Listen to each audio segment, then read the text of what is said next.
I still remember the exact moment my world turned upside down.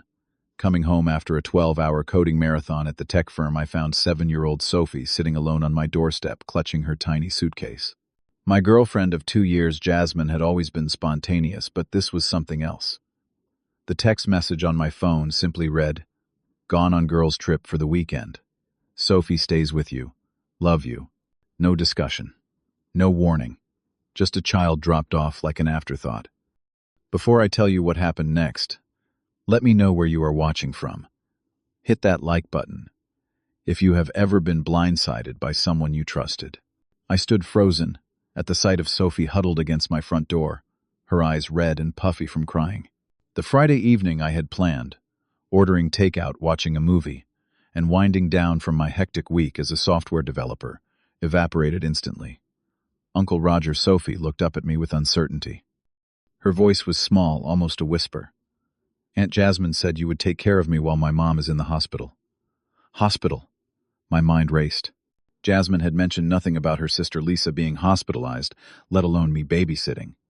I fumbled with my keys, trying to process what was happening while maintaining a calm exterior for the child. "Hey, Sophie." I managed guiding her inside. "Let me just call your aunt real quick, okay?" I dialed Jasmine immediately. No answer. I tried again. Straight to voicemail. My text messages showed as delivered but remained unread. Sophie stood in my living room, looking lost among my minimalist furniture and framed coding conference certificates. I had met her only a handful of times during family gatherings with Jasmine. Our apartment was definitely not child-proofed or child-friendly in any way. Jasmine and I had been together for 2 wonderful years. We had talked about marriage, even browsed engagement rings just for fun last month. We had plans and dreams together, or so I thought. Nothing about her behavior made sense right now. "Are you hungry?" I asked Sophie, realizing I had no idea what 7-year-olds eat. My refrigerator contained energy drinks, leftover Thai food, and condiments. A little she nodded, setting her small pink suitcase down carefully. While heating up some chicken soup I found buried in the freezer, I gently asked Sophie about her mom. "Mom is having her gallbladder taken out," Sophie explained, surprising me with her vocabulary. "She has been on the waiting list for 3 months. It is not an emergency anymore, but she needs to stay in the hospital for 2 days. So this was a planned surgery, not an emergency." Which meant Jasmine had known about it well in advance. Why had she not mentioned any of this to me? After setting Sophie up with soup and crackers at my dining table, I tried calling Jasmine again. Still nothing. I checked her social media accounts and felt my stomach drop. There she was, poolside at the Grand Palms Resort, cocktail in hand, tagged with number girls trip, number weekend getaway, number no boys allowed. The timestamp showed she had posted it just 30 minutes ago. Sophie finished her soup quietly, looking around my apartment with curious eyes. "Where will I sleep, Uncle Roger?" she asked. I realized I had absolutely no preparations made. No sleeping arrangements, no food a child would enjoy, no entertainment, nothing. "You can have my bed," I said quickly. "I will take the couch." "Do you have pajamas in your suitcase?" She nodded, and I helped her get settled for the night, my mind swirling with confusion and anger. As Sophie brushed her teeth with a spare toothbrush, I found I stared at my phone, willing Jasmine to call and explain this bizarre situation. After tucking Sophie in, I collapsed onto my couch, exhaustion and anxiety competing for dominance. What was Jasmine thinking? How could she leave her niece on my doorstep without even confirming I was home? What if I had been working late? What if I had gone out with friends? The questions kept me awake, long into the night, along with the unfamiliar sound of a child breathing in my apartment. Just before falling asleep, I checked social media one last time. Jasmine had posted again, a group photo with her 4 friends all holding champagne glasses, captioned, "Just what I needed." Number, best friend's number, self-care number, deserved break from what I wondered bitterly. And at whose expense Saturday morning arrived with the sound of cartoons playing softly on my television. I blinked awake to find Sophie already up, sitting cross-legged on the floor, watching animated characters chase each other across the screen. "Good morning, Uncle Roger," she said politely when she noticed me stirring. I found the remote. I kept the volume low so I would not wake you up. Her consideration touched me. "Thanks, Sophie. Are you hungry? I can make." I paused, realizing I had nothing suitable for breakfast. How about we go out for pancakes and then get some groceries? Her face lit up. I love pancakes. Can I get chocolate chips in mine? Absolutely, I said, trying to match her enthusiasm while discreetly checking my phone. Still no calls from Jasmine, just a single text message. Having amazing time. Signal spotty. Sophie. Good, I typed back. We need to talk. Call me as soon as possible. Then added, Sophie is fine but confused. So am I. No response. Over breakfast at a nearby diner, Sophie slowly opened up, telling me about her school, her friends, and her mom. I tried to make the day fun for her despite my growing frustration. We visited a playground after shopping for kid-friendly groceries, and I even bought her a stuffed elephant she had been eyeing at the store. Throughout the day, I kept trying to reach Jasmine. Around 3 in the afternoon, she finally responded with another brief text. Busy right now. You are doing great. Sophie loves you. How would she know Sophie loves me? She had not spoken to either of us since abandoning her niece on my doorstep. I was beyond frustrated now, moving firmly into angry territory. After dinner, while Sophie was drawing at my coffee table, I decided to contact Lisa directly. If she was in the hospital recovering from gallbladder surgery, she should at least be able to text. I found her number in my contacts from a previous family gathering. Lisa, this is Roger, Jasmine's boyfriend. Hope your surgery went well. Wanted to check how you were doing and when you might be picking up Sophie. Her response came almost immediately. Surgery went fine, but what do you mean about Sophie? She is supposed to be with my mother. My blood ran cold. I called Lisa right away, stepping onto my small balcony while keeping an eye on Sophie through the glass door. Roger, where's my daughter?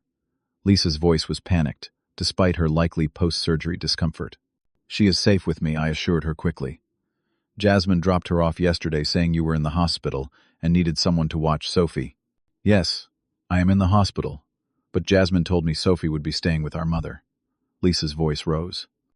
Jasmine specifically said you were too busy with work this weekend to help out. We pieced together the deception quickly. Jasmine had told Lisa that Sophie would be with their mother. She had told their mother that Sophie would be with me.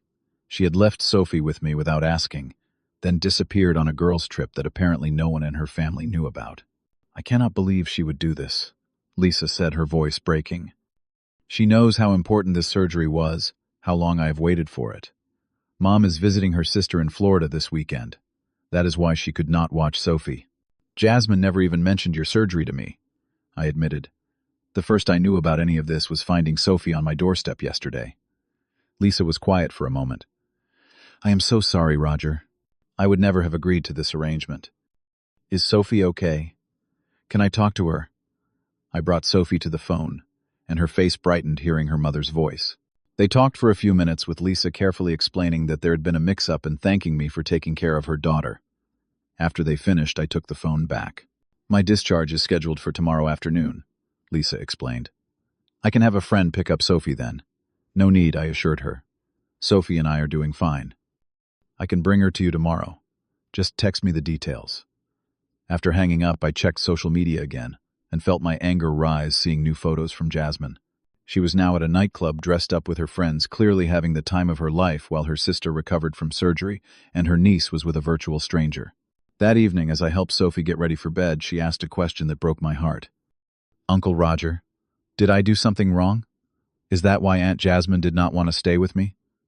I sat beside her on the bed, choosing my words carefully. No, Sophie. You did absolutely nothing wrong. Sometimes grown-ups make mistakes and bad decisions.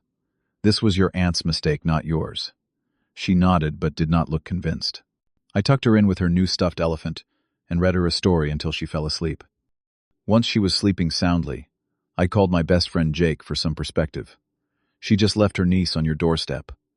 Without asking, Jake sounded as incredulous as I felt. Yeah, and lied to everyone about where Sophie would be staying. That is messed up, Roger. Have you called her parents yet? The thought had not occurred to me. No. Why would I involve them? Because they should know their daughter abandoned a child to go party, Jake said bluntly.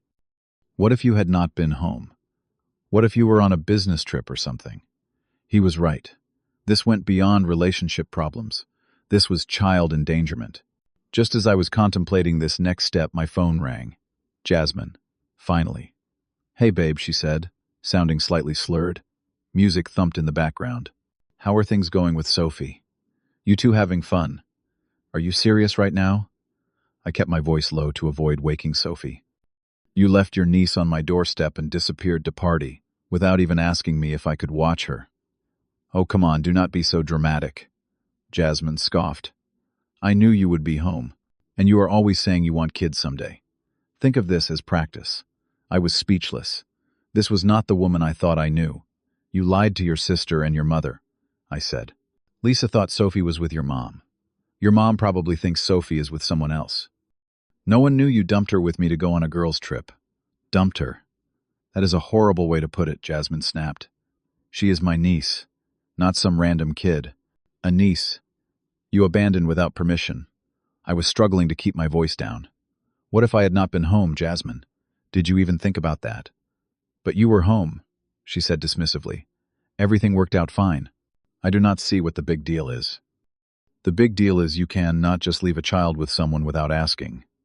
It is called consent, Jasmine, and basic human decency. You know what? You are being really uptight right now," she said. "I thought you would be cool about this. This trip was really important to me. More important than your niece's safety. More important than being honest with me and your family." "I have to go," she said suddenly. "My friends are waiting. We will talk when I get back Sunday night." Before I could respond, she hung up.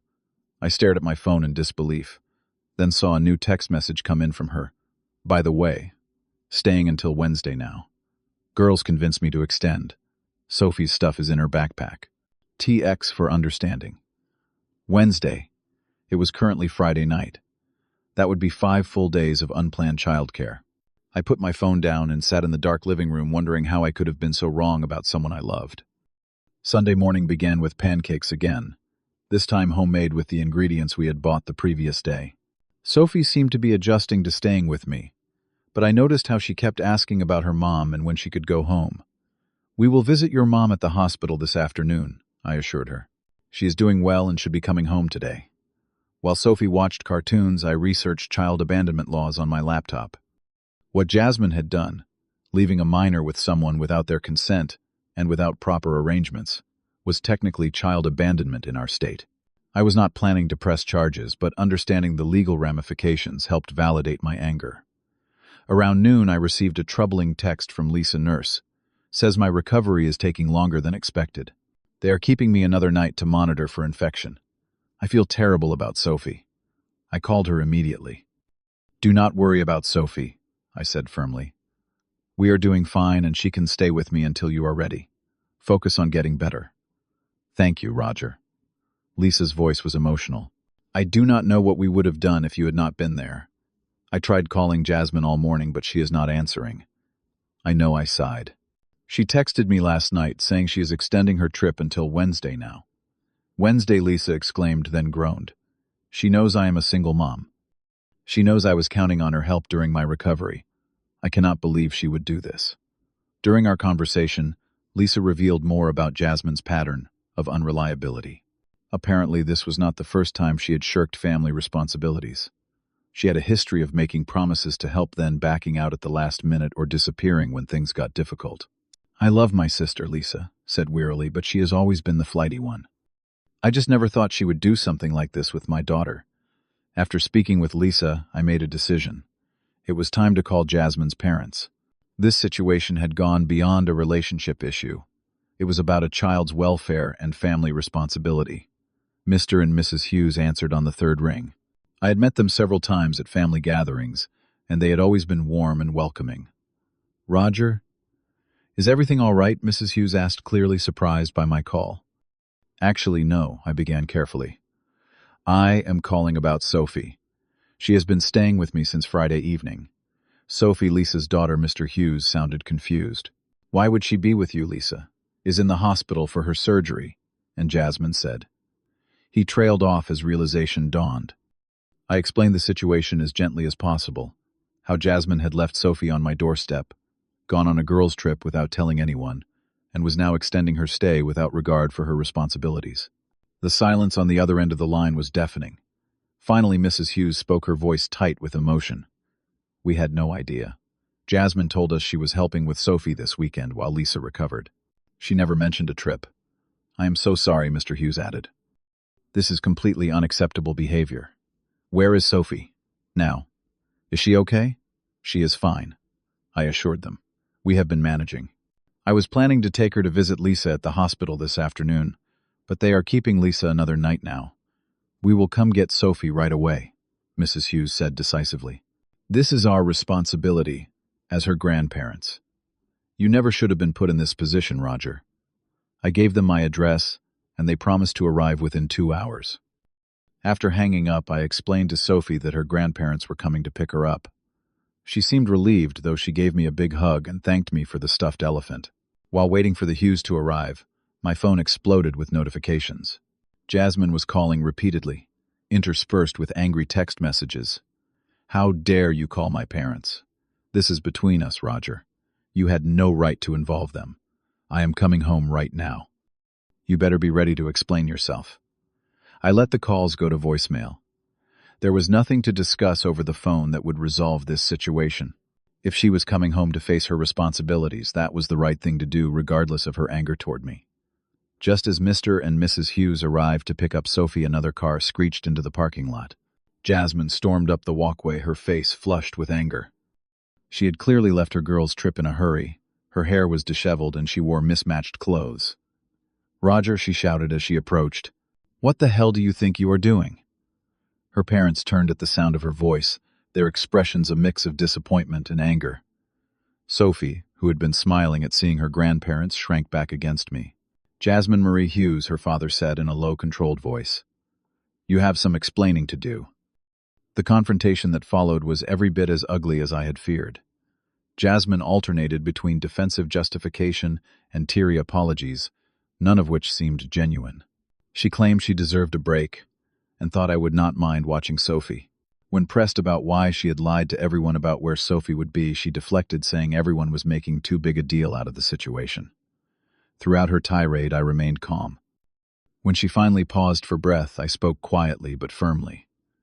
You abandoned a 7-year-old child on my doorstep without asking permission. You lied to your sister, your parents, and me about where she would be.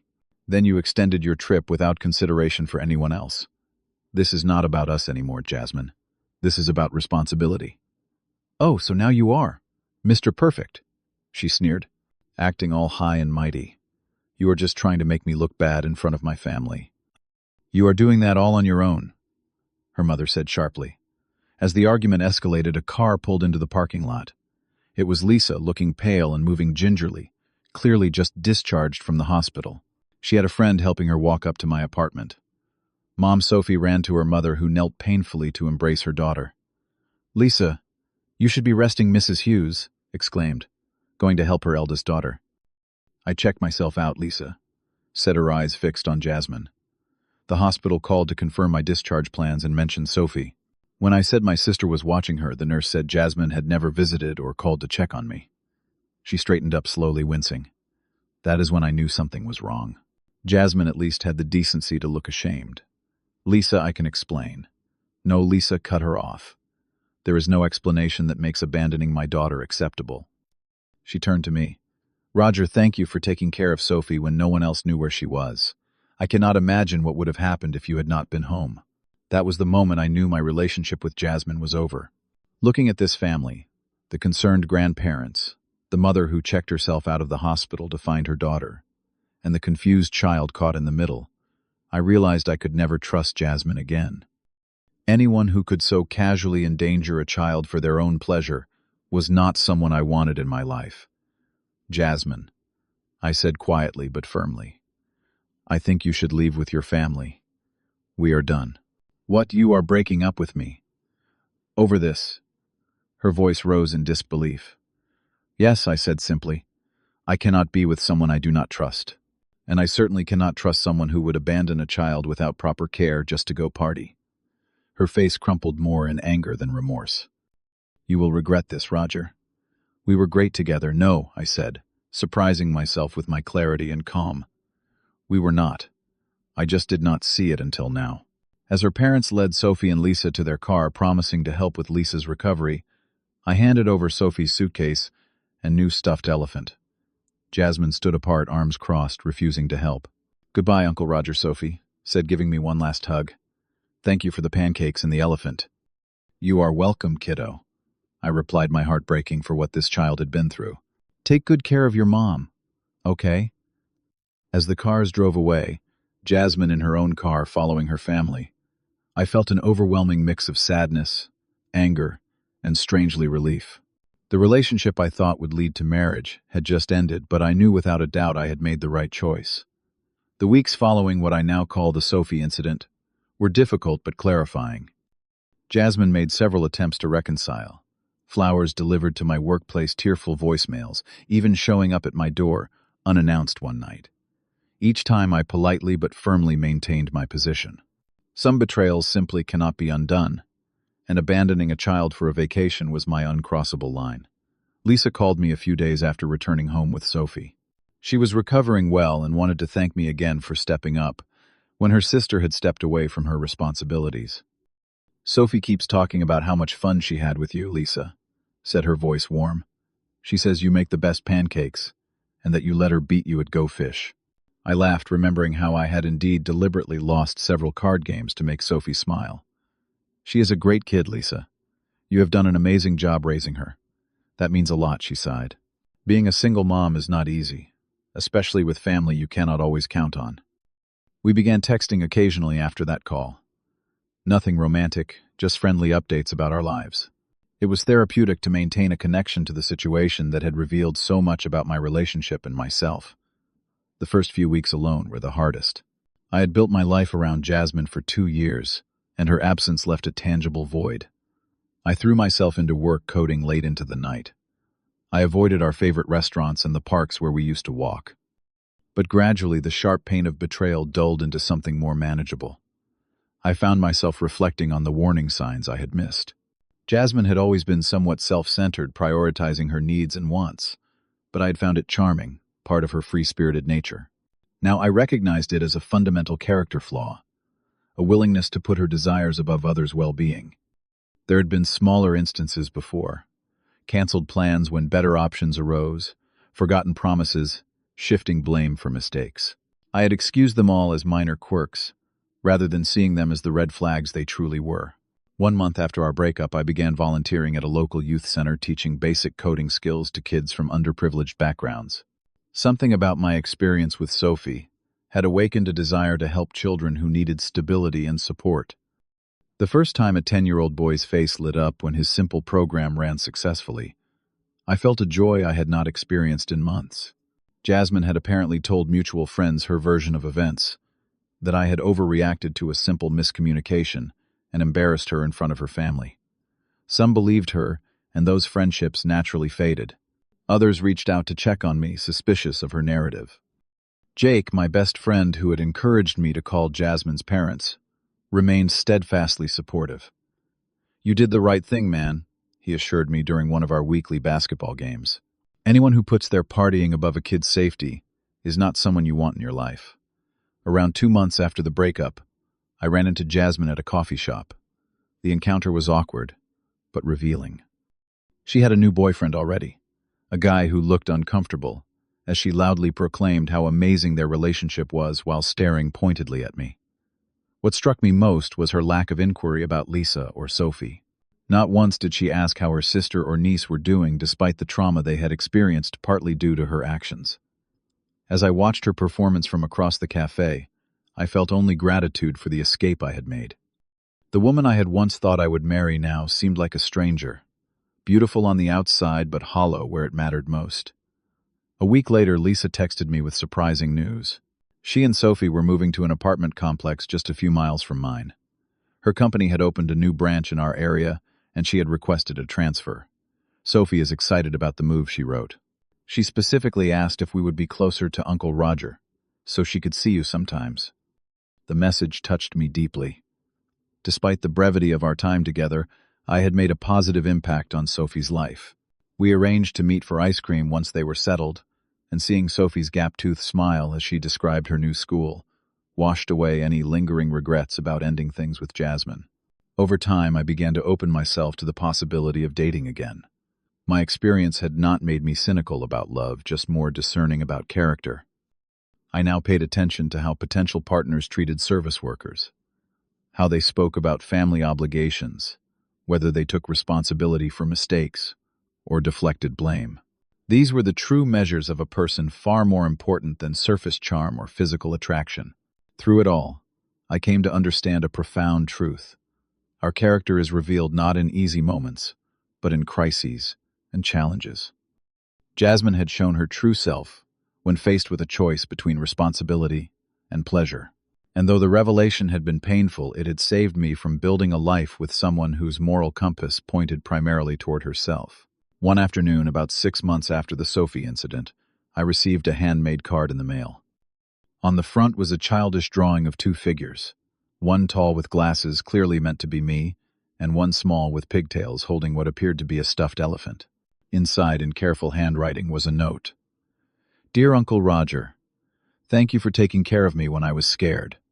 Mom says you are a hero because you did the right thing even when it was hard. I named my elephant Roger after you because he makes me feel safe. Love, Sophie." I pinned the card to my refrigerator, a daily reminder that sometimes the most painful decisions lead to the most personal growth. Sometimes the people we love the most show us who they really are in moments of crisis. The question is not whether they will disappoint us. It is what we choose to do with that truth when it is finally revealed. Have you ever discovered someone's true character during a crisis? How did you handle it? Share your story in the comments below. If this resonated with you, please hit the like button and subscribe to hear more real-life experiences. Remember that your choices define your character, and sometimes the bravest thing you can do is walk away from something that no longer serves your values. Thank you for listening, and until next time, choose wisely and live authentically.